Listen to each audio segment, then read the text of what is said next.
I'm always intrigued to know what got you to a point of focusing on what you do. Usually, people who are on the healing spectrum, that they're coaches and therapists and healers, and especially when there is the word trauma involved. I'm always curious, how did you ended up on this path? Was it something that you were passionate about from the get-go as a kid, going psychology, going healing, having these powers, having these thoughts, having these interests? Or maybe it took a while. You had a couple detours, you have different careers, you have different interests, and maybe some personal experiences have started nudging you into the direction. I'm curious to hear a bit more about your journey to how you got and what got you to where you are right now. It was definitely a path with many detours and a quest with many harrowing chapters that led me here. I think um, experiencing challenges and struggles for so many decades, whether it was struggling with my own emotional well-being and then struggling as a young adult and even a teenager of what am I supposed to do and who am I and what am I supposed to be, which I thought was derived from what I do. I was very career oriented, which was challenging because I didn't know what I was supposed to do. So I definitely had many um, detours on my journey of developing who I was. Now, I was always a lover of philosophy and anthropology. I love people. I love people. We're beautiful and fascinating and inspiring.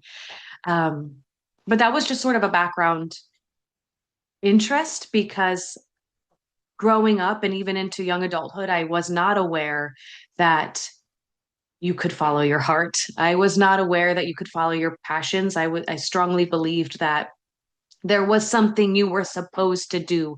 And usually that was defined by what was safe or realistic or rational, very status quo driven. And eventually that led me to my own, I dove, feet first, face first, whole body first into various modalities, whether it was spiritual healing, 12-step recovery, coaching, personal development, professional development. I explored all of the ways in which I could enrich and nurture and support my own experience because it was such a struggle for so long, which eventually led me to learning everything I know now.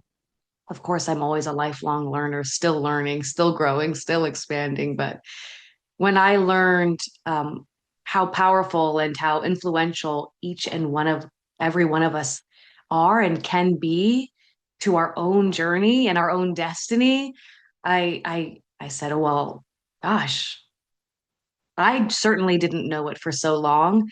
So it became then my banner flag to, did you know? Did you know that you can have a say in what you do? You can have a say in how you feel. You can have a say in how you think. Like, did you know? And so now it feels very mission fulfilling to share that message and support others in that journey. I love it. And there's so much, not only passion coming out of you, but also love. And from a little bit of a research and seeing a little bit about you and checking out your Instagram, I know that love and radical self-love and these topics are close to you. So I would love to touch on a little bit on the things that, brought you to the realization that self-love, self-acceptance, bringing in the self experience. We on the podcast talk a lot about banishing all the shoulds and ignoring all the shoulds that the world is putting on top of us and embracing the self. I'm curious Mm. how then the self journey has expanded for you. Well, I love to share, where I am right now with that journey. And I completely agree with you. And I really am interested and a fan of your podcast for that reason. I have heard so many of a common thread of messages is like abandoning the shoulds. And I'm so here for that. And I think part of that, another aspect of abandoning the shoulds is accepting what is here without feeling like it needs to be fixed or changed. And I know that kind of flies in the face of personal development and growth and healing. But I think that just accepting and allowing what you feel and what you think and who you are right now is the most. I appreciate the laziness of this love and this energy and this medicine. And that's really where I'm focusing right now is just can you accept it and notice it and acknowledge it and be present with it? And what I'm finding now is that it works itself out naturally as well. So while I'm a huge fan of personal growth and development and learning and growing and shifting and changing, we're powerful alchemical beings. At the same time, what is also alchemical and healing and nurturing, and maybe even the core of radical self-love is can you just acknowledge it and accept it without forcing change upon it immediately. Just let it breathe. Just let it oh, land for a second and see yourself for where you are, even if it's challenging to you, uncomfortable emotions like fear or even self-judgment. Just noticing it without immediately jumping into what it should be. Just accepting it and allowing it to be there for as long as it feels good. And when you're ready, then you can go to work on it if you want, if it feels aligned.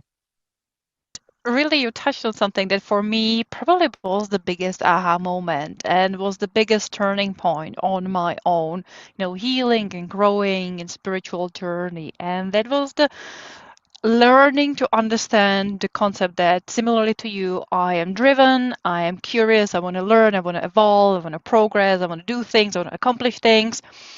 So I want to improve myself. I'm a lifelong learner. I want to improve myself. I want to be healthy. I want to be fitter. I want to be stronger.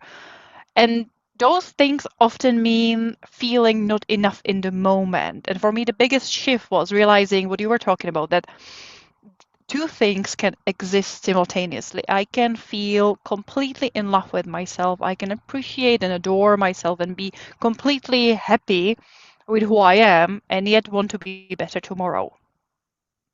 And I love everything that you just said, Lenka. And even if I don't love myself on 100 level right now, I can be okay with that. I can, or at least come to accept it. I don't have to feel great about not feeling great, but knowing that I can accept it and at least acknowledge it. Like, hello, this version of me today in the room, she's loving herself at like 80% or maybe 60% or maybe 20%. And that version of me is welcome here.